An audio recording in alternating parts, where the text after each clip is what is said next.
Saludos, soy Ernesto García Ureta. En esta charla me voy a referir a la citología de las glándulas salivares. Las glándulas salivares se dividen en mayores y menores. Las mayores son la parótida, la submaxilar y la sublingual. Las menores, muy superiores en número, están repartidas entre la mucosa bucal, el paladar, los labios y la lengua. En el diagrama, la situación de las glándulas salivares mayores. La obtención de muestras para el estudio citológico se hace casi en exclusividad por punción-aspiración con aguja fina. La punción-aspiración con aguja fina es una técnica bien establecida para el estudio y el manejo de la patología de las glándulas salivares. En la fotografía, un proceder de la técnica. Por su estructura histológica y el tipo de saliva que producen, las dividimos en serosas, como la parótida, y mixtas, serosas y mucosas, como la submaxilar y sublingual. Las glándulas salivares tienen un componente parenquimatoso y un componente estromal. En el corte histológico, representación de la glándula parótida, presentando el componente parenquimatoso y estromal. Las glándulas salivares están constituidas por los acinos secretores o terminales, que están formados por células secretoras piramidales alrededor de una luz central y rodeadas de células mioepiteliales. Una lámina basal separa las células secretoras y mioepiteliales del tejido conectivo subyacente del estroma, que sostiene el parénquima. Las células serosas se caracterizan por la presencia de granulaciones de zimógeno. Estas son redondeadas y refringentes. Las células mucosas tienen acinos más cortos y anchos, con un aspecto más claro, ya que sus células no contienen granulaciones zimógenas. En el diagrama, la representación de la estructura histológica, con los acinos y los conductos, y en la parte inferior, representación de los acinos serosos, mucosos y conductos. En la visualización, aspecto histológico de la glándula parótida, presentando un conducto y adjunto a él acinos. Corte histológico de la glándula submaxilar, presentando acinos acompañados de moco.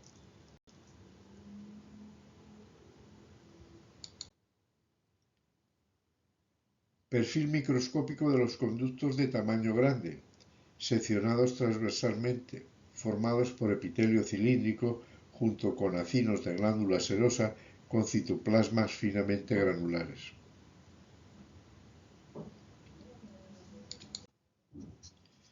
Listado de las células constituyentes de las glándulas salivares normales. En las imágenes, células acinales serosas en la superior y células acinales mucosas junto con células mioepiteliales en la inferior. Sialodenitis. Puede ocurrir en las glándulas salivares principales o accesorias.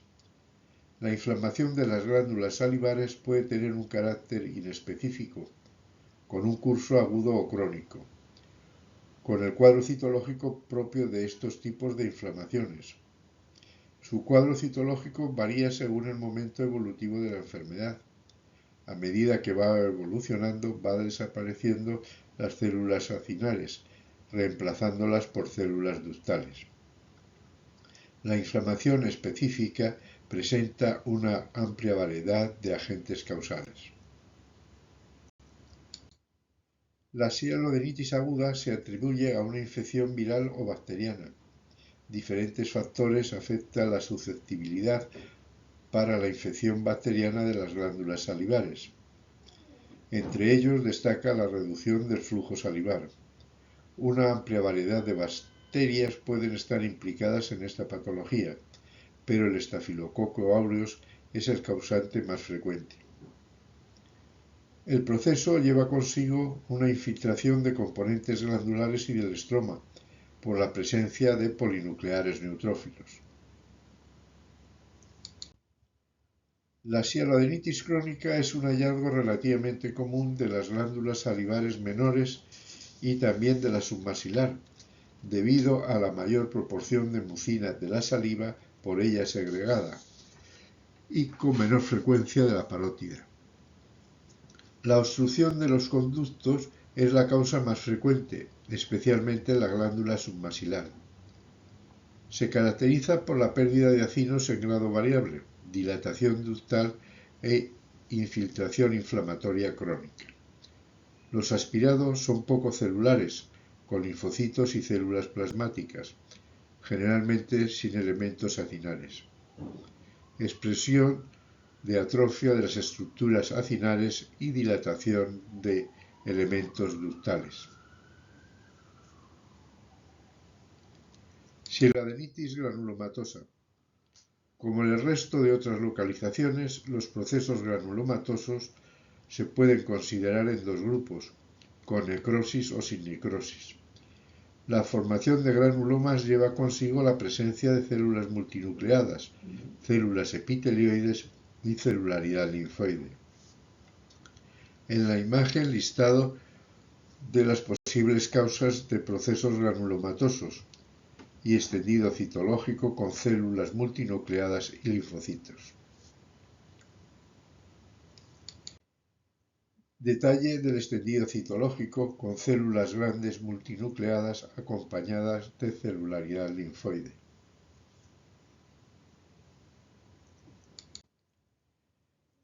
La sialolitiasis es un proceso que se produce por la formación de cálculos en los conductos que drenan las glándulas salivares. La sialolitiasis supone el 30% de la patología salivar y afecta principalmente a las glándulas submaxilares del 83 al 94%, seguida de la parótida del 4 al 10% y de las glándulas sublinguales del 1 al 7%. Corte histológico representando la glándula salivar con pérdida de acinos y reacción inflamatoria. Los sialolitos generalmente consisten en concreciones de color amarillento pálido, aspecto poroso y consistencia dura. Suelen ser ovalados o alargados. En la fotografía macroscópica, cálculo amarillento en la glándula submaxilar, que obstruye el conducto principal de la glándula. El tejido glandular subyacente es blanco, por atrofia del parénquima normal, reemplazado por tejido fibroso y grasa. Sialoadenosis. Existen múltiples situaciones patológicas que, teniendo un carácter sistémico, involucran y se expresan en las glándulas salivares. En la imagen, listado de estos procesos y fotografía de hipertrofia bilateral de la parótida.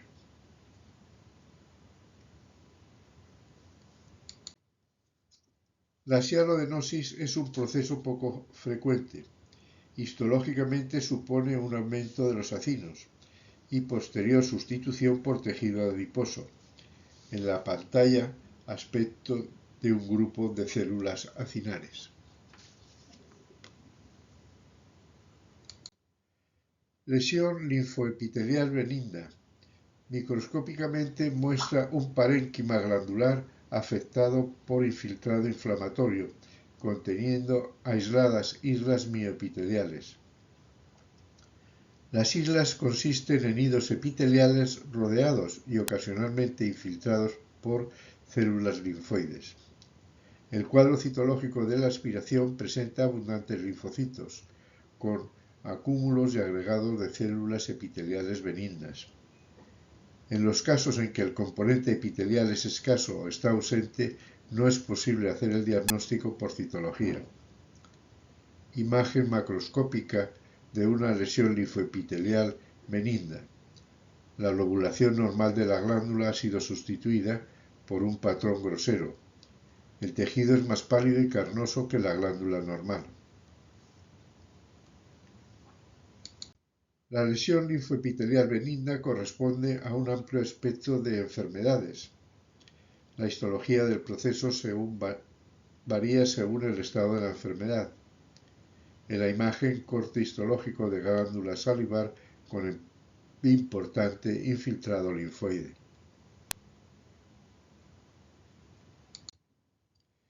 Imagen de extendido citológico constituido por células linfoides. No se aprecia componente epitelial.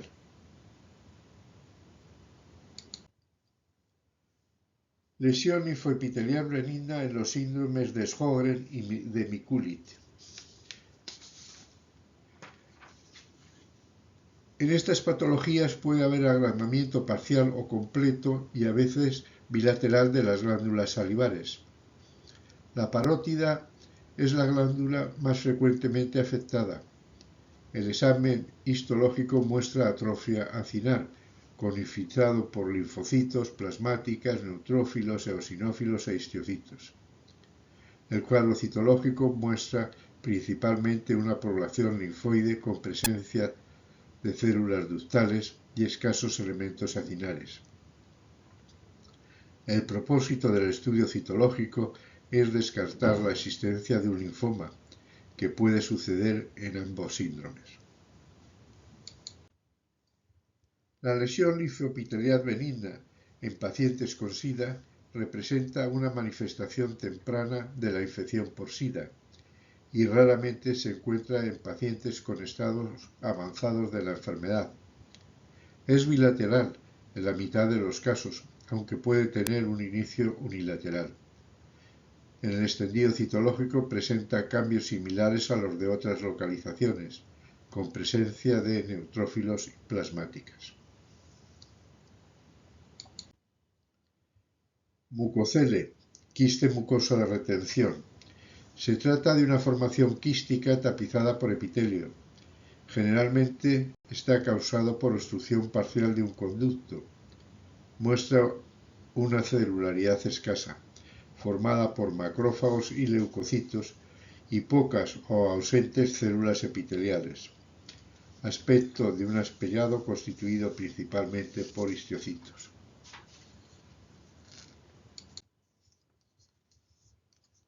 La clasificación de los tumores de las glándulas salivares es compleja debido a su gran variedad histológica.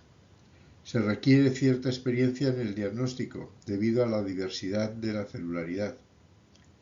El adenoma pleomorfo constituye el 85% de los tumores de glándulas salivares y el 70% de los tumores de parótida. Es el 50% de los tumores de la glándula submandibular y el 50% de los tumores de localización palatina. El tumor de Warthin representa del 5 al 15% de los tumores de glándula salivar y es el segundo tumor más frecuente de la parótida. El tumor salivar maligno más frecuente es el carcinoma mucoepidermoide. Es el 10% de todos los tumores y el 35% de los tumores malignos. Corte histológico presentando una proliferación celular sin formación de estructura arquitectural correspondiente a un mioepitelioma. En la imagen, listado de los principales tumores benignos de las glándulas salivares. Imagen macroscópica de una tumoración glandular.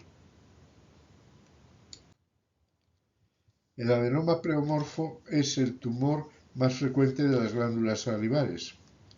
Está compuesto de estructuras epiteliales, mioepiteliales y mesenquimales.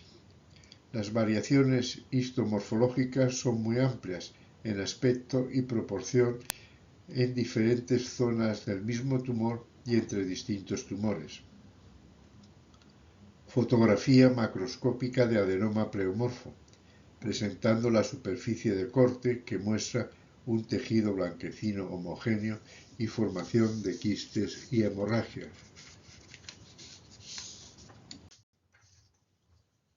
En la imagen, corte histológico mostrando una mezcla de estructuras epiteliales y mesenquimales misoide.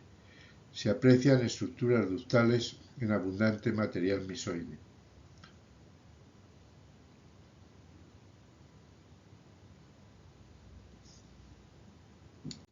Extendido citológico correspondiente a adenoma pleomorfo, con abundante celularidad de aspecto monótono en conglomerados grandes, con componente epitelial y estromal, junto con sustancia fundamental amorfa que se tiñe de tonalidad magenta.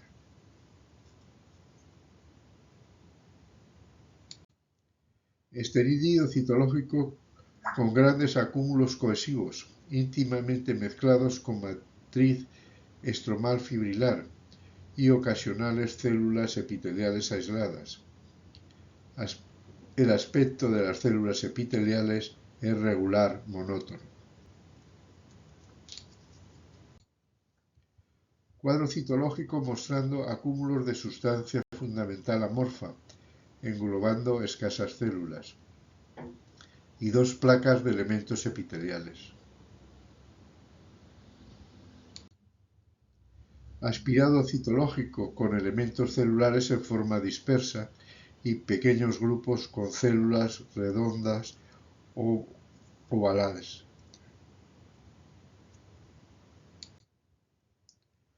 Lámina de células epiteliales aplanadas bien definidas, con células de tamaño uniforme, de núcleos redondos o ligeramente ovalados, con poca variación en el tamaño, y con cromatina de distribución uniforme y minúsculos nucleolos.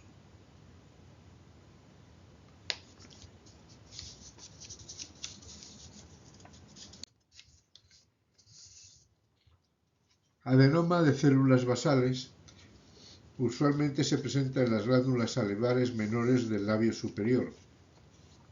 Cuando afecta a las glándulas salivares mayores, la parótida es la más afectada. Histológicamente presenta patrones sólidos, trabeculares, tubulares o membranosos. Visualización de corte histológico presentando una disposición trabecular. Acúmulo de células pequeñas monomorfas con escaso citoplasma correspondiente a adenoma de células basales. Grupo cohesivo sólido de células basales uniformes con escaso citoplasma, con núcleo oval y cromatina granular fina. El tumor de Warthin supone sobre 5% de los tumores parotidias. Del 5 al 10% de los casos es bilateral, pero las tumoraciones suelen aparecer en diferentes momentos. Está formado por un componente epitelial y un componente linfoide. En las imágenes, la figura de la persona que da nombre al proceso y corte macroscópico de la lesión mostrando la naturaleza quística. Típica configuración histológica. El corte histológico se presenta unas proliferaciones epiteliales que crecen en formaciones papilares hacia los espacios quísticos. En el tejido subyacente, presencia de celularidad linfoide.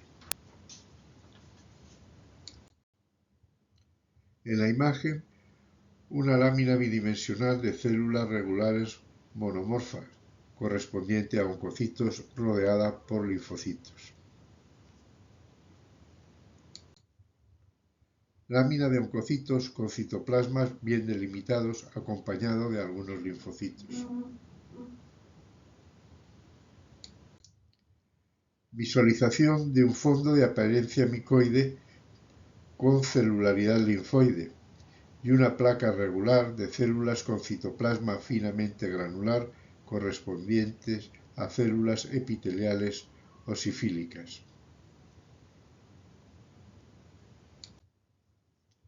Oncocitoma. El oncocitoma es casi exclusivo de la glándula parótida. Representa menos del 1% de los tumores parotídeos. Es un tumor benigno, compuesto de células con abundante citoplasma granular eosinófilo y núcleo redondo central. Observación de un corte histológico presentando una proliferación celular difusa de elementos regulares monomorfos, con amplios citoplasmas y núcleos redondeados. El diagnóstico de oncocitoma está basado en la ausencia de material amorfo, restos necróticos y linfocitos.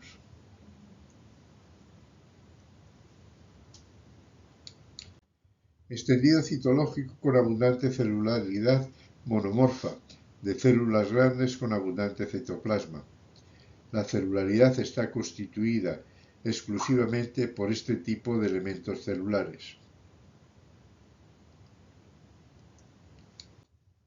Lámina cohesiva formada por células poligonales con abundante citoplasma granular eosinófilo.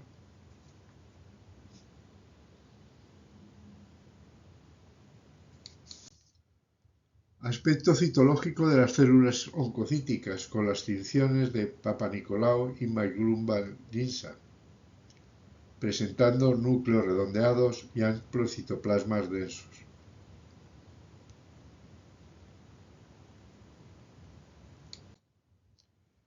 Placa de células oncocíticas con núcleo redondeado y amplio citoplasma, y aspecto citoplasmático con microscopía electrónica de oncocito, constituido en exclusividad por mitocondrias.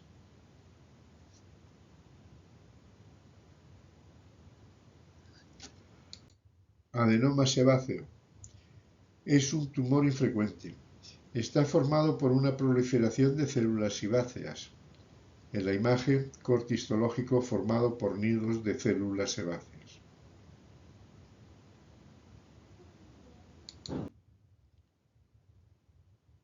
Extendidos citológicos con grupos celulares cohesivos, con citoplasma claro y núcleo pequeño redondeado periférico.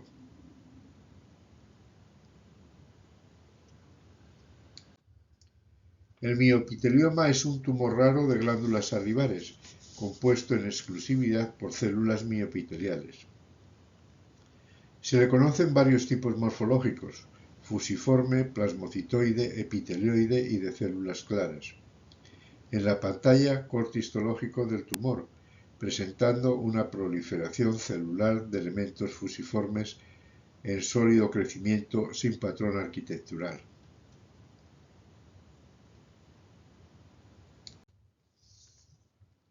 Visión general de un aspirado, mostrando la celularidad en forma dispersa.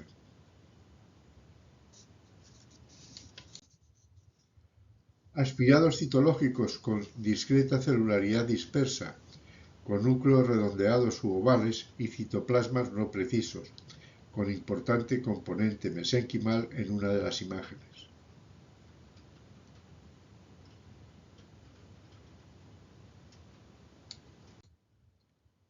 Grupo de células epiteliales englobadas en abundante material misoide.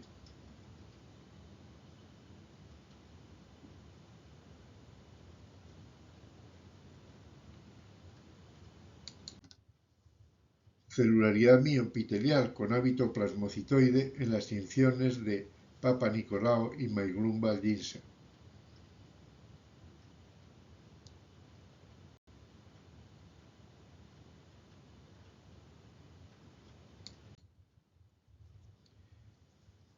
El carcinoma de células acinares, la incidencia de esta neoplasia fuera de la glándula parótida es baja. Es el segundo tumor en afectación de las glándulas salivares menores. Está formado por una celularidad similar a las células serosas de la glándula normal. En la imagen, corte histológico de un tumor compuesto por una población monomorfa de células con citoplasma claro, correspondientes a un carcinoma de células acinares bien diferenciado.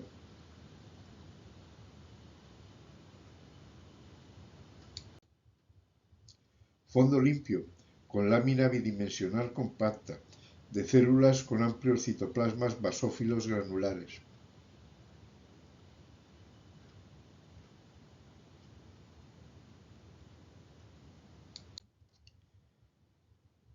Células neoplasia, algunas de ellas binucleada con citoplasma finamente granular y núcleos excéntricos redondeados.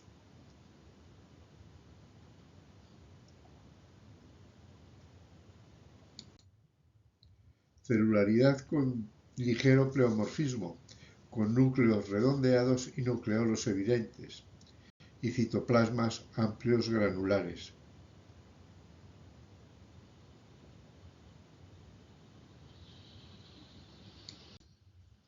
Grupo celular con discreto pleomorfismo con grados variables de hipercromasia, citoplasmas bien delimitados y marcada vacuolización citoplasmática.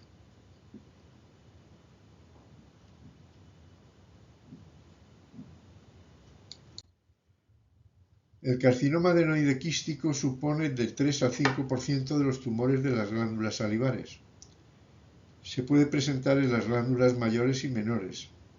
Es frecuente en la glándula parótida y con igual incidencia en la submasilar. Fotografía macroscópica de la lengua, presentando un carcinoma adenoide quístico en los 2 tercios anteriores del margen lateral de la lengua.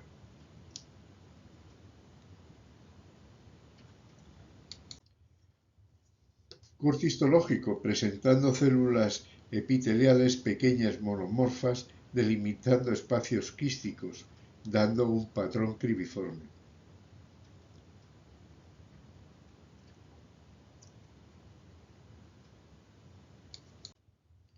Aspecto panorámico de un carcinoma adenoide quístico, constituido en exclusividad por un patrón cribiforme.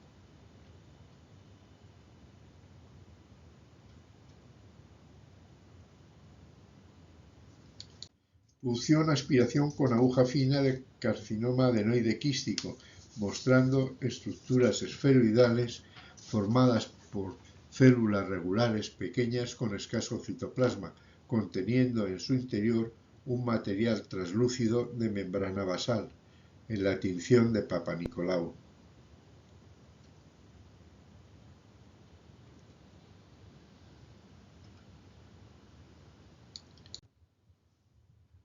Aspirado citológico de carcinoma adenoide quístico con extendido teñido por Myeloma linsa, en el que el material de las estructuras esferoidales se muestra con una tinción magenta.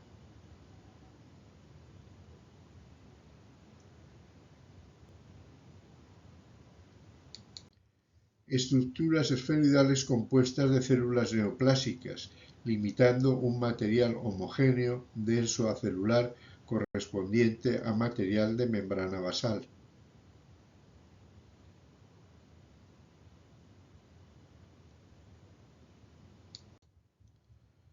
Aspiración de carcinoma adenoide quístico, presentando un grupo celular denso, monomorfo, correspondiente a un área densa del tumor.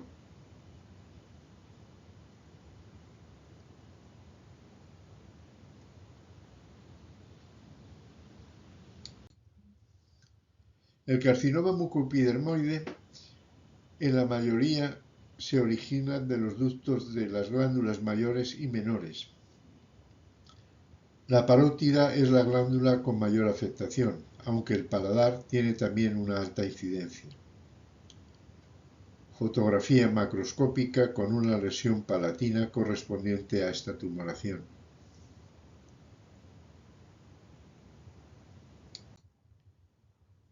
En relación con la diversidad histológica de los cuadros citológicos son muy variables. Según la gradación histológica se pueden clasificar en tumores de bajo grado, de grado medio y de alto grado. La característica microscópica es la yuxtaposición de células mucosas y de células epidermoides, generalmente en múltiples microquistes. En la imagen, corte histológico de carcinoma mucoepidermoide bien diferenciado, presentando un área epidermoide.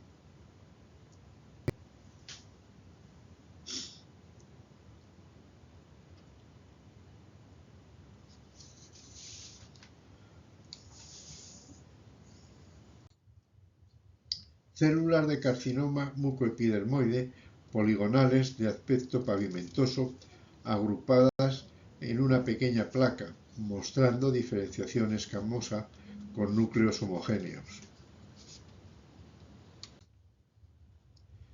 Elementos celulares de carcinoma mucoepidermoide presentando polimorfismo, con núcleos voluminosos, evidenciando importante anisocariosis.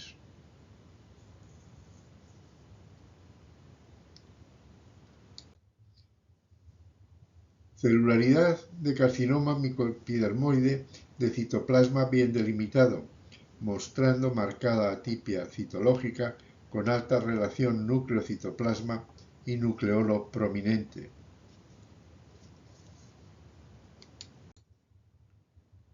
Células de carcinoma mucoepidermoide productoras de moco, presentando citoplasma amplio orangófilo, indicativo de diferenciación escamosa.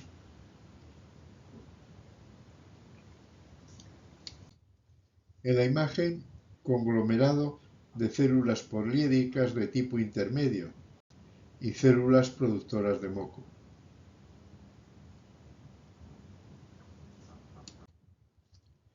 En la imagen, acúmulo de células pequeñas de tipo intermedio.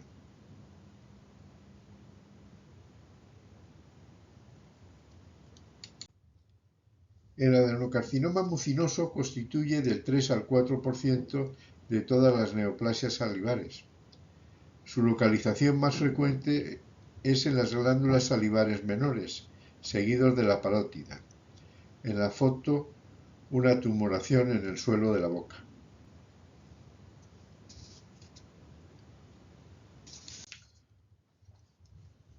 En la imagen, corte histológico de adenocarcinoma mucinoso.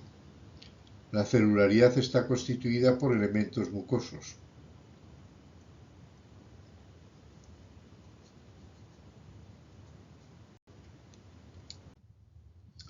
Extendido citológico con abundante celularidad en conglomerados irregulares de células con abundante citoplasma vacuolado y núcleo desplazado hacia la periferia.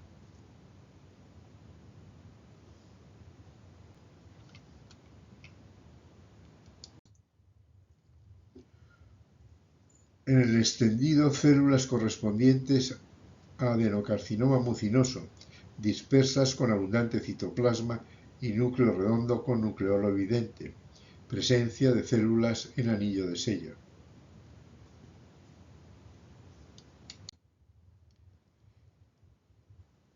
El carcinoma en adenocarcinoma pleomorfo supone menos del 5% de los adenomas pleomorfos. En la imagen, extendido citológico presentando elementos benignos de adenoma pleomorfo y celularidad correspondiente a carcinoma.